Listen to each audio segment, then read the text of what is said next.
Hello aspirants, welcome to VLN IAS. இன்னைக்கு May 28th, 2024. So இன்னைக்கு Hindu news பேப்பரில் வந்திருக்கிற இம்பார்ட்டன்ட் நியூஸ் ஆர்டிகல்ஸ் என்னென்னு பார்த்துடலாம்.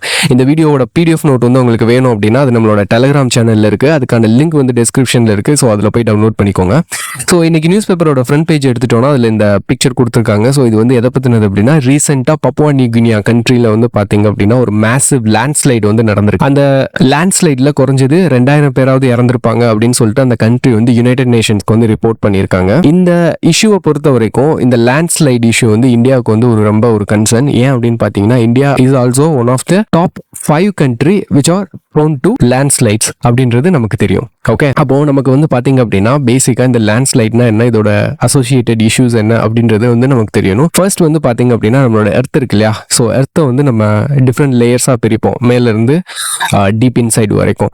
ஸோ அதில் அந்த டாப் லேயரில் தான் என்ன பண்ணிட்டு இருக்கோம், நம்மளோட பயோஸ்பியர் இருக்கு, நம்ம லிவிங் திங்ஸ் வந்து வாழ்ந்துட்டு இருக்கோம். ஸோ அதை வந்து நம்ம எர்த் கிரஸ்ட் அப்படின்னு சொல்லுவோம். ஸோ இந்த எர்த் கிரஸ்ட்ல வந்து பார்த்தீங்க அப்படின்னா இது வந்து ஸ்டாட்டிக் கிடையாது, it's a highly dynamic one. Dynamic one அப்படின்னா இதோட ஷேப் வந்து மாறிக்கிட்டே இருக்கும். இது வந்து நம்ம என்ன சொல்லுவோம் அப்படின்னா ஜியோமார்பிக் ப்ராசஸ் அப்படின்னு சொல்லுவோம். இந்த டைனாமிசத்துக்கு பேரு. அப்போ இந்த டைனாமிசத்துக்கு காரணம் வந்து பார்த்தீங்கன்னா சர்டன் ஃபோர்ஸ் வந்து எர்த்தோட கிரஸ்ட்ல ஆக்ட் ஆகிறனால தான் இந்த டைனாமிசம் வந்து என்ன ஆகுது, உருவாகுது. ஸோ அப்போ அந்த ஃபோர்ஸ் இருக்கு பார்த்தீங்களா, அந்த ஃபோர்ஸை நம்ம ரெண்டா கிளாஸிஃபை பண்ணுவோம். ஒன்று வந்து பார்த்தீங்கன்னா எக்ஸோஜெனிக் ஃபோர்ஸ், இன்னொன்று வந்து எண்டோஜெனிக் ஃபோர்ஸ். ஸோ எக்ஸோஜெனிக் ஃபோர்ஸ்ன்றது வந்து பார்த்தீங்கன்னா பூமிக்கு வெளியே இருந்து வரும். ஃபார் எக்ஸாம்பிள் வந்து sun, okay, wind, atmosphere, hydrosphere, இது எல்லாமே வந்து எர்த்தோட கிரஸ்ட்ல வந்து ஆக்ட் ஆகும். ஸோ அது மூலியமா ஃபோர்ஸ் என்ன பண்ணும், எர்த்தோட கிரஸ்ட்ல டைனாமிசத்தை வந்து உருவாக்கும். இன்னொன்று வந்து பார்த்தீங்கன்னா endogenetic force. Okay, so endogenetic force வந்து பார்த்தீங்கன்னா பூமிக்கு உள்ள இருந்து வரும். பூமிக்கு உள்ள வந்து பார்த்தீங்கன்னா because of the high temperature and pressure என்ன நடந்துட்டு இருக்கும், உள்ள ஒரு மோல்டன் ஸ்டேஜில் தான் என்ன இருக்கும், மெட்டீரியல்ஸ் வந்து இருக்கும். ஸோ அது வந்து அந்த ஃபோர்ஸ் வந்து எர்த்தோட கிரஸ்ட்ல உள்ள இருந்து ஆக்ட் ஆகும். அதை எண்டோஜெனட்டிக்னு சொல்லுவோம். ஓகே, இப்போ இந்த எக்ஸோஜெனட்டிக் மூலியமா இந்த டைனாமிசம் உருவாகுதுல, இதை வந்து நம்ம வந்து பார்த்தீங்கன்னா டீக்ரேடேஷன் அப்படின்னு சொல்லுவோம், இல்லைன்னா டெனுடேஷன் சொல்லுவோம். ஓகே, இதே மாதிரி எண்டோஜெனட்டிக்ல மூலியமா உருவாகிற இந்த டைனாமிசத்தை வந்து நம்ம பில்டிங் ஃபோர்ஸஸ்னு சொல்லுவோம். ஓகே, ஏன்னா அதனால புது புது லேண்ட் ஃபார்ம்ஸ் வந்து கிரியேட் ஆகும். எக்ஸோஜெனிக் ஃபோர்ஸ்னால டீக்ரேட் ஆகும். புரியுதா? ஸோ இப்போ இது இந்த ஒட்டுமொத்த ப்ராசஸ் தான் நம்ம என்ன சொல்லுவோம் அப்படின்னா ஜியோமார்பிக் ப்ராசஸ் அப்படின்னு சொல்லுவோம். ஓகே, ஸோ இதில் வந்து இந்த எண்டோஜெனட்டிக் மூலியமா உருவாகிறது வந்து பார்த்தீங்க அப்படின்னா இதை வந்து நம்ம ரெண்டா கேட்டகரைஸ் பண்ணுவோம். ஒன்று வந்து டயாஸ்ட்ரோஃபிசம், இன்னொன்று வந்து வல்கானிசம் அப்படின்னு சொல்லுவோம். ஓகே, இதில் வந்து இப்போ நமக்கு வந்து லேண்ட்ஸ்லைட் மட்டும் தானே பார்க்க போகிறோம். ஸோ அதனால இது லேண்ட்ஸ்லைடு வந்து எதனால் உருவாகும் அப்படின்னா எக்ஸோஜெனிக் ப்ராசஸ் மூலியமாக தான் உருவாகும். அப்போ எக்ஸோஜெனிக் ப்ராசஸ் மூலியமா எர்த்தோட கிரஸ்ட்ல டீக்ரேடேஷன் நடக்கும் இல்லையா, அதில் 3 டைப் இருக்கு. ஒன்று வந்து பார்த்தீங்கன்னா வெதரிங், இன்னொன்று வந்து மாஸ் மூவ்மெண்ட், இன்னொன்று வந்து எரோசன் ஆர் டிரான்ஸ்போர்ட்டேஷன் அப்படின்னு சொல்லுவாங்க. ஸோ இதில் வந்து இந்த மாஸ் மூவ்மெண்ட் இருக்கு இல்லையா, இந்த மாஸ் மூவ்மெண்ட் என்னது அப்படின்னா it is the transfer of the mass rock debris down the slope under the direct influence of gravity அப்படின்றதா இதுக்கான டெஃபினிஷன். ஓகே, இங்கே கிராவிட்டி தான் மெயின் பிளேயர் இந்த மாஸ் மூவ்மெண்ட்டுக்கு. ஓகே, அப்போ நம்ம இந்த லேண்ட் ஸ்லைடுனா என்ன பண்ணுவோம், யூஸ்வலாக நம்ம எப்போ பார்த்துருப்போம், மழை வர்ற சமயத்தில் தான் என்ன நடக்கும், இந்த லேண்ட் ஸ்லைடு வந்து நடக்கும். அதனால இன்கேஸ் வந்து கொஸ்டின் கேட்டாங்க அப்படின்னா நம்ம ரெயினை வந்து ஒன் ஆஃப் தி காசிங் ஏஜெண்டாக பார்த்துருவோம். ஓகே, டைரக்ட் இன்ஃப்ளூயன்ஸ் வந்து யாரு பண்றா, கிராவிட்டி மூலியமாக தான் நடக்குது. ஏன்னா ஒவ்வொரு மெட்டீரியலுமே அதோட கிராவிட்டி வந்து ஆக்ட் ஆகும். ஓகே, அப்போ இந்த வெதரிங் இருக்கு பார்த்தீங்களா, இந்த வெதரிங், வாட்டர், ஏர், இதெல்லாம் வந்து பார்த்தீங்கன்னா ஒரு எய்டு தான் பண்ணும், இந்த மாஸ் மூவ்மெண்ட்டுக்கு வந்து எய்டு தான் பண்ணும். இதை நம்ம தெரிஞ்சுக்கணும். இது வந்து மெயின் காரணமா இருக்காது. மழை பெய்யறனால லேண்ட்ஸ்லைடு வருது அப்படின்னு நம்ம சொல்ல முடியாது. ஓகே, அதாவது லேண்ட்ஸ்லைடு அப்படின்னா ஃபர்ஸ்ட் ரீசன் கிராவிட்டி, இந்த ரெயின், வெதரிங், ஓகே, இந்த வாட்டர், ஏர், இதெல்லாம் வந்து பார்த்தீங்க அப்படின்னா இந்த மாஸ் மூவ்மெண்ட்டுக்கு வந்து எய்டு பண்ணும். ஓகே, இது நமக்கு தெரிஞ்சிருக்கணும். ஓகே, ஸோ அடுத்து வந்து பார்த்தீங்கன்னா இந்த மாஸ் மூவ்மெண்ட்டை நம்ம வந்து ரெண்டா கிளாஸிஃபை பண்ணுவோம். ஒன்று வந்து பார்த்தீங்கன்னா ஸ்லோ மூவ்மெண்ட், இன்னொன்று வந்து ரேபிட் மூவ்மெண்ட் அப்படின்னு சொல்லுவாங்க. ஸோ இதில் ரேபிட் மூவ்மெண்ட்டில் வந்து பார்த்தீங்க அப்படின்னா எர்த் ஃப்ளோன்னு சொல்லுவாங்க, மட் ஃப்ளோன்னு சொல்லுவாங்க, அவலான்ச்சின்னு சொல்லுவாங்க. ஸோ இது எல்லாமே increasing order of the intensity. ஏன்னா இப்போ எர்த் ஃப்ளோ அப்படின்றது வந்து பார்த்தீங்கன்னா லைக் சின்ன லெவலில் இருக்கும். அதே மட் ஃப்ளோ அப்படின்றது பார்த்தீங்க அப்படின்னா இது வந்து சம்டைம்ஸ் மவுண்டெயினில் வந்து பார்த்தீங்க அப்படின்னா பெருசாக வாட்டர் வந்து ஃப்ளோ ஆகாது, ஆனால் வாட்டர் மூலியமாக மட்டு வந்து ஃப்ளோ ஆகி வரும். அந்த மாதிரி ஒரு இது நீங்கள் பார்த்துருப்பீங்க. ஏன்னா வெறும் மட் மட்டும் ஃப்ளோ ஆகி வந்துட்டு இருக்கும். ஏன்னா அது வந்து மட் ஃப்ளோ அப்படிம்போம். இதுவே லார்ஜ் ஸ்கேல் அண்ட் மட் ஃப்ளோ நடந்துச்சு அப்படின்னா அது அவலான்ச்சி அப்படின்னு சொல்லுவோம். இட் இஸ் சிமிலர்லி லைக் இந்த ஸ்னோ அவலான்ச்சி நடக்கும்ல அதே மாதிரி. அப்போ ஸ்லோ மூமெண்ட்ல வந்து பார்த்தீங்க அப்படின்னா ஸ்லோ மூமெண்ட் வந்து நமக்கு விசிபிளாக தெரியாது. நம்மளால அந்த மூமெண்ட்டை வந்து கண்ணால் பார்க்க முடியாது. ஓகே, இப்போ நம்ம ஏதாவது ஒரு மவுண்டெயின் ரீஜனுக்கு நம்ம போகிறப்போ அங்கே வச்சிருக்கிற போஸ்ட் லேம்ப் வந்து பார்த்தீங்கன்னா வளைஞ்சிருக்கும். நிறைய இடத்துல நம்மளால பார்க்க முடியும். ஏன்னா ஸோ அது எதனால் அப்படின்னு பார்த்தீங்கன்னா அங்கே வந்து சாயில் மூமெண்ட் இருக்கு, மாஸ் மூமெண்ட் நடக்குது, ஆனால் ரொம்ப ஸ்லோவாக நடக்கும். நம்ம வெறும் கண்ணால் அந்த இம்மீடியட்டாக நம்ம பார்க்க முடியாது. ஏன்னா அந்த மூமெண்ட் வந்து ஸ்லோவாக இருக்கும். ஆனால் ரேபிட் மூமெண்ட் வந்து நம்மளால கண்ணால் பார்க்க முடியும். ஓகே, ஸோ அப்போ மாஸ் மூமெண்ட் வந்து ரெண்டாக கிளாஸிஃபை பண்ணியிருக்காங்க. ஒன்று ஸ்லோ மூமெண்ட், இன்னொன்று ரேபிட் மூமெண்ட். அடுத்து ஒரு டைப் இருக்கு, இதை வந்து தனியாக தான் கொடுத்துருப்பாங்க. இது வந்து பார்த்தீங்க அப்படின்னா லேண்ட்ஸ்லைட் அப்படின்றது வந்து பார்த்தீங்கன்னா இட் இஸ் ரிலேட்டிவ்லி ரேபிட்டாக இருக்கும். புரியுதா? இதை வந்து ரெண்டு டைப்பாக பிரிச்சிருக்காங்க லேண்ட்ஸ்லைடை.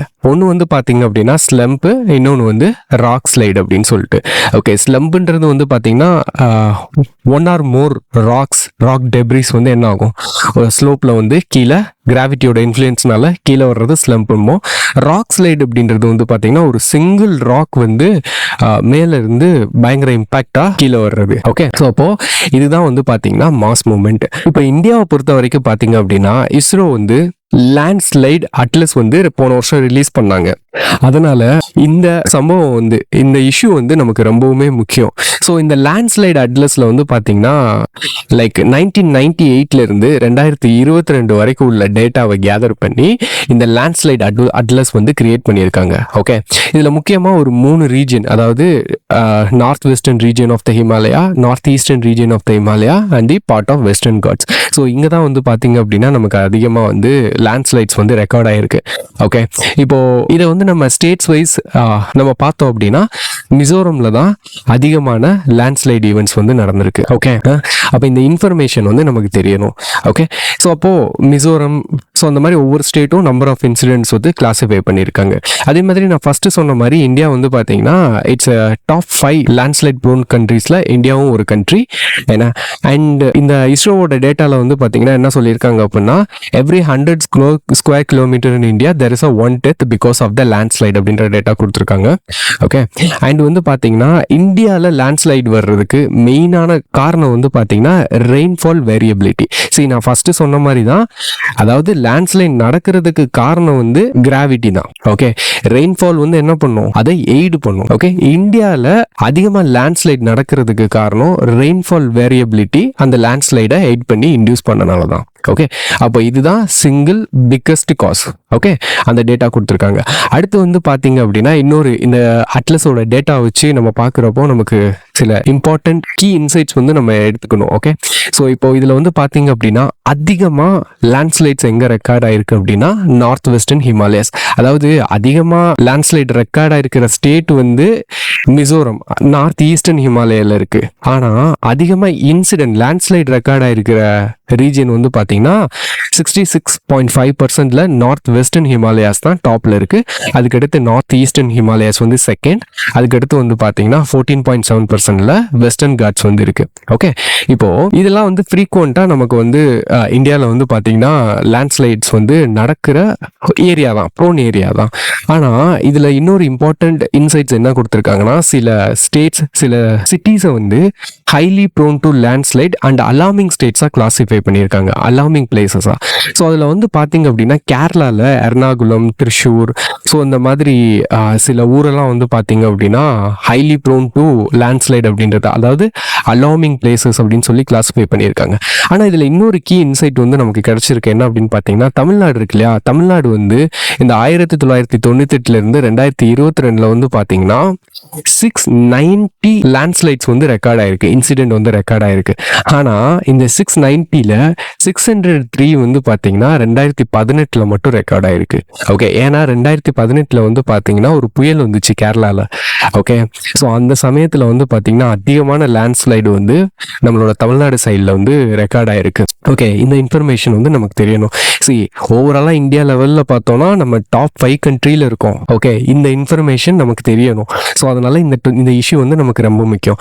அதே மாதிரி தமிழ்நாடு சைடில் வந்து பார்த்தோம்னா Tamil Nadu is emerging as a alarming state. புரியுதா, லேண்ட்ஸ்லைடில். அப்போ இதையும் நம்ம மைண்டில் வச்சுக்கணும். Okay, so that's all about this article. Next article பார்க்கலாம். ஸோ இந்த ஆர்டிக்கலில் பார்த்தீங்கன்னா ஐஎம்டி வந்து இந்த வருஷத்துக்கான மான்சூன் வந்து ஃபோர்காஸ்ட் பண்ணியிருக்காங்க. ஸோ ஃபோர்காஸ்ட் பண்ணி இந்த வருஷம் வந்து அபோவ் நார்மல் மான்சூன் இருக்கும் அப்படின்ற மாதிரி ஃபோர்காஸ்ட்டில் சொல்லியிருக்காங்க. ஐஎம்டி பற்றி நம்ம ஆல்ரெடி ஏற்கனவே இதோட பேசிக்ஸ் பற்றி நம்ம பார்த்துருக்கோம். அது போக எக்ஸ்ட்ரீம் வெதர் ஈவெண்ட்ஸ்க்கு வந்து பார்த்தீங்க அப்படின்னா இவங்க சர்டன் கோட்ஸ் வந்து கொடுப்பாங்க. ஸோ அதையும் நம்ம பார்த்தோம், orange alert, red alert, okay, இதெல்லாம் பார்த்தோம் இல்லையா. ஸோ அதே மாதிரி இவங்க மான்சூன்ஸ்க்கும் வந்து சர்டன் கோட்ஸ் வந்து கொடுப்பாங்க. But it is not based on colour, இது வந்து டேர்ம்ஸ் கொடுப்பாங்க. ஓகே, ஸோ அப்படி இந்த வருஷம் வந்து பார்த்தீங்க அப்படின்னா அபோவ் நார்மல் இருக்கும் அப்படின்ற மாதிரி சொல்லியிருக்காங்க. ஸோ இது வந்து நமக்கு தெரியும். அதாவது ஓவரால் ஒரு லாங் டேர்முக்கு வந்து என்ன பண்ணுவாங்கன்னா அந்த வருஷத்தில் எவ்வளோ ரெயின்ஃபால் வந்திருக்கு அப்படின்றத கணக்கெடுத்து லாங் டேர்ம் அல்லது லாங் பீரியட் ஆவரேஜ் வந்து கால்குலேட் பண்ணியிருப்பாங்க. ஸோ அந்த லாங் பீரியட் ஆவரேஜ்ல இருந்து எத்தனை % அதிகமாக நமக்கு இந்த வருஷம் கிடைக்கும் இல்லை எவ்வளோ கம்மியாக கிடைக்கும்ன்றத பேஸ் பண்ணி என்ன பண்ணுவாங்க, இந்த டேர்ம்ஸை வந்து சொல்லுவாங்க.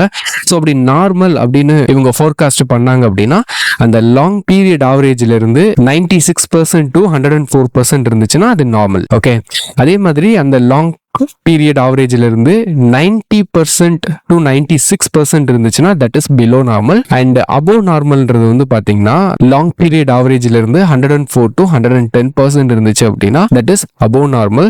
ஸோ எக்ஸஸ்ன்றது வந்து 110%க்கு மேல இருந்துச்சுன்னா தட் இஸ் எக்ஸஸ். அண்ட் டெஃபிஷியன்ட்ன்றது வந்து less than 90%.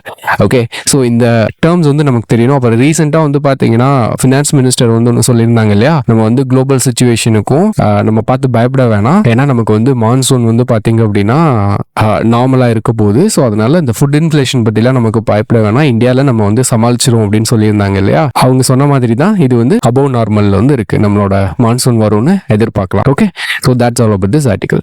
And next article வந்து பார்த்தீங்க அப்படின்னா எடிட்டோரியல் ஆர்டிகல். அண்ட் இந்த ஒரு ஆர்டிகல் தான் முக்கியமாக நம்மளோட எக்ஸாம் பெர்ஸ்பெக்டிவ்ல இருக்கு.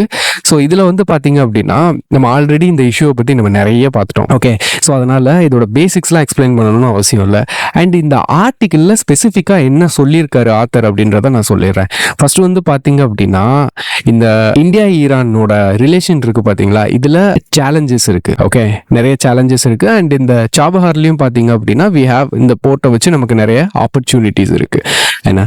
ஸோ அப்போ இதில் இந்த இந்தியா ஈரான் டையை பொறுத்த வரைக்கும் இதில் சேலஞ்ச் என்ன அப்படின்னு பார்த்தீங்கன்னா இப்போ நம்ம சாபஹார் போர்ட்டை மட்டும் நம்பி இருக்க முடியாது. ஏன் அப்படின்னா நம்மளோட இந்தியா ஈரானோட டையே வந்து பார்த்தீங்கன்னா ஒரு ஃப்ளக்சுவேட்டராக தான் இருந்திருக்கும். ஆல்ரெடி சில ப்ராஜெக்ட் வந்து நம்ம ஆரம்பித்து ஈரான் வந்து கேன்சல் பண்ணியிருப்பாங்க. சில கேஸ் பைப்லைன் ப்ராஜெக்ட், அந்த ஷிப்பிங் கம்பெனி ப்ராஜெக்ட், ஸோ அதெல்லாம் கேன்சல் பண்ணியிருப்பாங்க. அதனால நம்ம வந்து இது இந்த சாபஹார் போர்ட்டுக்கு இந்த ஃப்ளக்சுவேட்டர் ரிலேஷன்ஷிப் கூட ஒரு காரணமாக இருக்கும் அப்படின்னு இந்த ஆர்டிக்கலில் சொல்லியிருப்பாங்க. அடுத்து வந்து பார்த்தீங்கன்னா இந்த ஜியோ பொலிட்டிக்கல் டைனாமிக்ஸ் பற்றி பேசியிருப்பாங்க. அதாவது ஈரான் வந்து பார்த்தீங்கன்னா இந்தியா கூடயும் க்ளோஸாக இருக்கும், சைனா கூடயும் க்ளோஸாக இருக்காங்க. ஓகே, ஸோ அப்போ இதை வந்து நம்ம வந்து அவங்க சைனாவுக்கு ஃபேவராக பண்ணுவாங்களா அப்படின்னு பார்த்து நம்ம பயப்பட தேவையில்லை. ஏன்னா இந்த ஜியோ பொலிட்டிக்கல் அந்த சுச்சுவேஷனில் வந்து பார்த்தீங்கன்னா ஈரானுக்கு வந்து லைக் எப்படி நடந்துக்கணும் அப்படின்னு தெரியுது. Okay, they're not getting too closer to the China அப்படின்ற மாதிரி இந்த ஆர்டிக்கலில் சொல்லியிருக்காங்க. ஏன்னா அடுத்து வந்து பார்த்தீங்கன்னா யூஎஸ் வந்து இந்த சாபஹார் போர்ட்டை வந்து இந்த சாங்ஷன் கொடுக்குற பாயிண்ட் ஆஃப் வியூவில் பார்க்குறாங்களா, அந்த மாதிரி பார்க்கக்கூடாது. யூஎஸ் வந்து இதை வந்து ரீகன்சிடர் பண்ணணும், இதை வந்து ஒரு ஜென்ரல் இதாக தான் எடுத்துக்கணும், இந்தியாவோட பொசிஷனை வந்து அவங்க நார்மலாக தான் பார்க்கணும். ஸோ சாங்ஷன்ஸ் எதுவும் கொடுத்துடக்கூடாது அப்படின்ற மாதிரி இந்த ஆர்டிக்கலில் சொல்லியிருக்காங்க.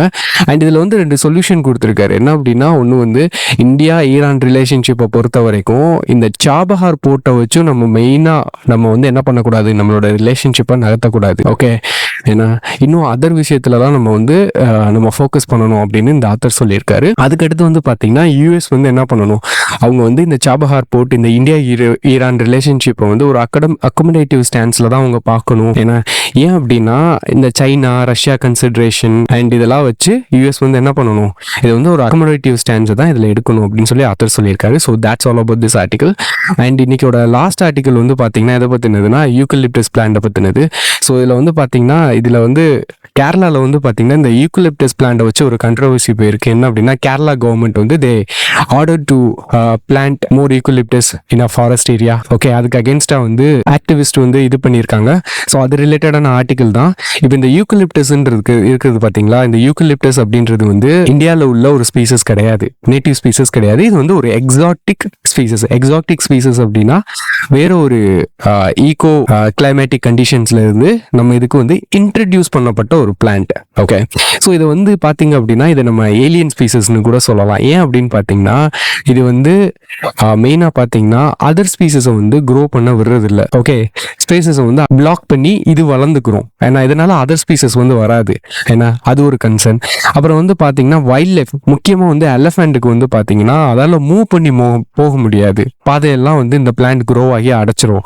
ஏன்னா அது ஒரு கன்சர்னிங்க. ஆல்ரெடி இந்த எலஃபென்ட் சென்சஸ், அப்புறம் இந்த வைல்ட் லைஃப் கான்ஃப்ளிக்ட் நடந்துச்சு இல்லையா, அதுக்கப்புறம் இந்த எலஃபென்ட் வந்து எலக்ட்ரிக்யூட் ஆச்சு இல்லை கேரளாவில். ஸோ அப்போல்லாம் நம்ம இந்த இஷ்யூ பற்றி நம்ம டிஸ்கஸ் பண்ணியிருக்கோம். ஏன்னா இந்த யூக்கலிப்டஸ் பிளான்ட் கூட ஒரு காரணம் தான் நம்மளோட ஹியூமன் செட்டில்மெண்ட்டுக்குள்ளே எலஃபென்ட்ஸ் வந்து வர்றது அப்படின்றது நம்ம பார்த்துருக்கோம். ஓகே, அது ஒரு காரணம். அதுக்கடுத்து வந்து பார்த்தீங்கன்னா இது வந்து எக்ஸாட்டிக் ஸ்பீசஸா, இது வந்து இந்த இடத்துக்கு ஏற்றாப்புல அடாப்ட் பண்ணுறதுக்கு என்ன பண்ணுன்னா ஒரு ரெசின் கைண்ட் ஆஃப் ஒரு இதை வந்து செக்ரேட் பண்ணும். ஸோ இந்த ரெசின் வந்து என்ன பண்ணுதா அப்படின்னு பார்த்தீங்கன்னா சாயிலை வந்து அசிட்டிக்காக மாற்றுது. ஸோ சாயில் இதுக்கு அசிட்டிக்காக மாறிடுச்சு அப்படின்னா அங்கே அதர் பிளான்ட்ஸ் வந்து க்ரோ ஆகிறது ரொம்ப கஷ்டமாக இருக்கும். ஓகே, ஸோ இப்போ இதுவும் ஒரு கன்சர்ன். அடுத்து இன்னொன்று வந்து பார்த்தீங்க அப்படின்னா இந்த எக்ஸாட்டிக் ஸ்பீசஸே வந்து இடத்த அடைச்சி மறைச்சு வளர்ந்துடுறதுனால வந்து பார்த்தீங்கன்னா அந்த அதர் அனிமல்ஸுக்கு ஃப்ரூட் கொடுக்கக்கூடிய இல்லை ஃபுட்டு கொடுக்கக்கூடிய வெஜிடேஷன்ஸ் இருக்குது பார்த்தீங்களா, அதால் க்ரோ ஆக முடியாது. அப்போ அதனால என்ன ஆகும் அப்படின்னா அந்த அனிமல்ஸுக்கெல்லாம் ஃபுட்டு வந்து டிப்ரைவ்ட் ஆயிரும். ஸோ இப்போ ரீசெண்டாக கூட நம்ம பார்த்தோம் இல்லையா, லைன் டெயில்டு மெக்காக் வந்து என்ன ஆயிடுச்சு, வால்பாறை டிஸ்ட்ரிக்ட்குள்ளே பார்க்க முடியாது. அதெல்லாம் டீப் ஜங்கிள்குள்ளே இருக்கிற ஒரு அனிமல் லைன் டெயில்டு மெக்காக். ஓகே, அது வந்து இங்கே வந்து சாப்பாடுக்காக ஹியூமன் செட்டில்மெண்ட்டுக்குள்ளே வந்துருச்சு. அப்போ இதெல்லாம் கூட நம்ம காரணமாக சேர்க்கலாம், பாயிண்ட்ஸாக சேர்க்கலாம். ஓகே, இப்போ என்னன்னா கேரளா கவர்மெண்ட் வந்து இந்த மாதிரி ஃபாரஸ்ட் டிபார்ட்மெண்ட்டுக்கு நீங்கள் இவ்வளோ பிளான்ஸ் வந்து வளர்த்துக்கலாம் அப்படின்னு சொல்லியிருக்காங்க. ஆல்ரெடி வந்து பார்த்தீங்கன்னா 27,000 ஹெக்டேர் ஆஃப் ஃபாரஸ்ட் லேண்ட் வந்து இண்டஸ்ட்ரியல் பிளான்டேஷனுக்கு கேரளா யூஸ் பண்ணிட்டு இருக்காங்க. ஓகே, ஏன்னா ஸோ இந்த மாதிரி அவங்களுக்கு கமர்ஷியல் பிளான்டேஷன் வந்து வளர்த்துட்டு இருக்காங்க. இப்போ எக்ஸ்ட்ரா வந்து நீங்கள் லேண்ட் வந்து இதுக்கு வச்சுக்கலாம் அப்படின்னு சொல்லி அளவு பெர்மிஷன் கொடுத்ததான் இப்போ இஷ்யூ.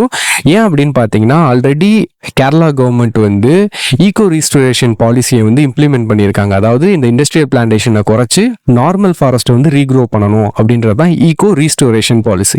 ஓகே, அந்த ஈகோ ரீஸ்டோரேஷன் மெத்தட் வந்து அடாப்ட் பண்ணியிருக்காங்க. அப்படி இருக்கிறப்போ சைலண்டாக என்ன பண்ணியிருக்காங்க, இந்த மாதிரி யூக்கலிப்டஸ் பிளான்டிங்கை வந்து நம்ம இன்க்ரீஸ் பண்ணலாம் அப்படின்னு முடிவு எடுத்திருக்காங்க. இது வந்து அவங்க ஸ்டேட்டோட எக்கனாமிக் சஸ்டனன்ஸ்க்காக. ஓகே, ஸோ ஈக்கலிப்டஸ் வந்து வேரியஸ் பர்பஸ்க்காக, மெடிசனல் பர்பஸ்க்காக, அதர் பர்பஸ்க்காக நம்ம யூஸ் பண்ணுறோம்.